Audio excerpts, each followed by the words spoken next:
When the floodwaters finally receded, Farmer Joe expected ruin. What he didn't expect was to find his field transformed into a graveyard of secrets. His land, once rows of proud corn stalks, was now a sea of mud and debris. But something else was out there, scattered across the field, rows and rows of black garbage bags, hundreds of them, sitting perfectly still, glistening under the morning sun like bloated beetles. Joe stood at the edge of the mud, boots sunk deep. The bags hadn't been there before. They hadn't come from his land. And they weren't moving. No animal dared go near them. Something about them made his stomach turn. Curious but cautious, he stepped closer and nudged one with his boot. It was heavy, dense. Whatever was inside wasn't trash. But it wasn't squishy either. He didn't open it, not yet. Instead, he took a photo and posted it online, asking if anyone else had experienced something similar after the storm. Comments poured in. Looks like someone dumped something illegal. Biohazard, maybe? Those aren't trash bags. Those are evidence bags. Joe's skin prickled. Still, he wasn't the panicky type. He figured maybe someone had used the flood as cover to dump some industrial waste. Still dangerous, but not personal, not criminal, not targeted. That changed the next morning. He went back to the field and nearly tripped. Some of the bags were gone. Not torn, not moved. Gone. As if someone had crept onto his land and taken them in the dead of night. No tracks, no tire marks, just holes in the pattern where they had once been. He tried to shake it off, but something was off about the entire situation.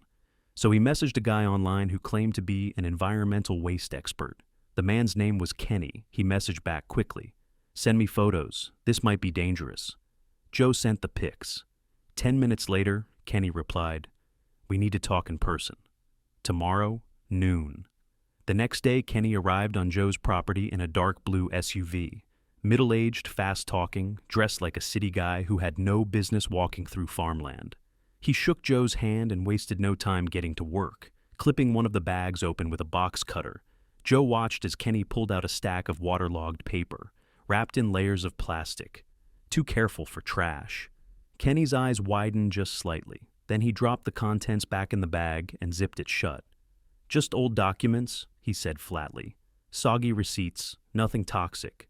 But they do need to be properly disposed of. Environmental hazards, you know?" Joe didn't know, but Kenny seemed sure of himself. Too sure. "I'll take care of the cleanup," Kenny said, already heading back to his car. "No charge. This kind of thing happens more often than you'd think." "No charge?" Joe raised an eyebrow. He'd been around long enough to know when a man was lying. And this guy? He smelled like cover-up. So Joe decided to follow him.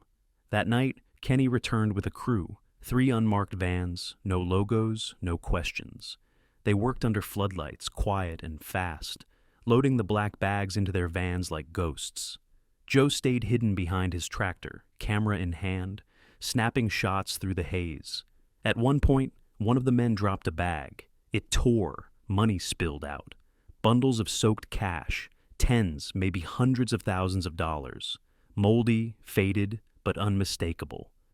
Joe's heart slammed in his chest. This wasn't trash. This was something big. The van sped off into the night. The next morning, Joe took everything, the photos, the footage, and one unopened bag he'd secretly stashed away, and went straight to the authorities.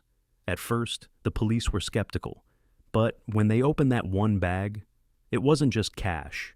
Inside were documents, ledgers, names, account numbers, evidence of an entire underground financial operation. The kind of stuff people disappear over. Turns out, Joe's farmland had become the unintentional burial site of dirty money. A crime syndicate had been using the property next to his, long abandoned after its owner died, as a laundering dump. When the flood hit, it unearthed their secret, literally. And Kenny? He wasn't an expert. He was a fixer, sent to clean up before anyone could connect the dots. But he didn't count on Joe being curious, or careful, or stubborn as a mule when something smelled wrong. The investigation that followed was massive. Over 30 individuals were arrested across state lines. The money? Nearly $12 million recovered, all from Joe's property and a few others downstream. Joe, he became a local hero. Reporters swarmed his doorstep for weeks. He gave one interview, just one, and said this: "I didn't plan to uncover anything. I was just trying to save my crops. But maybe that flood wasn't a disaster. Maybe it was justice knocking on the wrong door." And I happened to answer. The town rebuilt, his fields dried, and the bags, once a mystery, once a threat, were gone. But Joe still walks that field every morning. Sometimes he finds scraps, an old rubber tie, a soggy piece of plastic, reminders of what had almost been buried forever. And he always stops, takes a breath, and mutters to himself, "Funny how nature has a way of flushing out the rot. Sometimes the truth hides in plain sight, or under muddy water." If you found this story as wild as we did, hit that like button and subscribe for more true tales that remind us life is stranger than fiction, and sometimes justice comes when we least expect it.